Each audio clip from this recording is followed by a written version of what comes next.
Suatu hari nanti, anakmu akan berhenti takut padamu, bukan karena dia berani, tapi karena dia sadar yang kamu miliki cuma suara keras, bukan bahu yang kuat. Banyak suami merasa dirinya raja di rumah sendiri, maunya dilayani, maunya dihormati, maunya didengar, tapi tidak pernah benar-benar hadir saat keluarga butuh perlindungan. Dia marah ketika istri membantah, tapi diam ketika hidup menekan. Dia galak ke anak, tapi tunduk pada dunia. Di rumah dia singa, di luar dia kucing. Kekuatan yang seharusnya jadi tameng berubah jadi alat menakut-nakuti. Padahal laki-laki tidak diciptakan untuk menguasai, tapi untuk menanggung. Bukan untuk menang sendiri, tapi untuk berdiri paling depan. Kalau ada bahaya, dia yang bangun duluan. Kalau ada krisis, dia yang terakhir panik.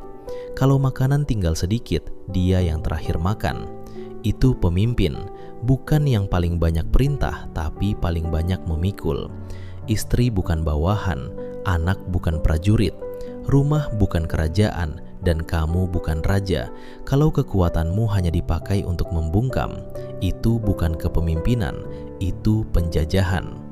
Penjajah selalu merasa berhak tanpa merasa wajib. Maunya dihormati tanpa layak dihormati, maunya dilayani tanpa mau melindungi.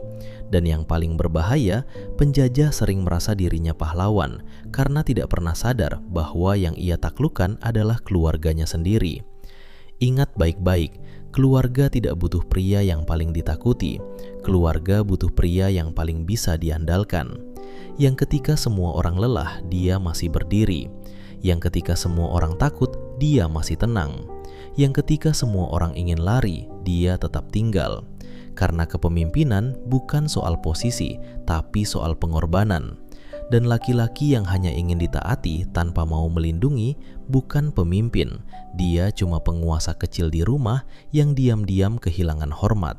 Dan suatu hari nanti, ketika suaranya tak lagi ditakuti, barulah dia sadar bahwa dihormati itu mahal.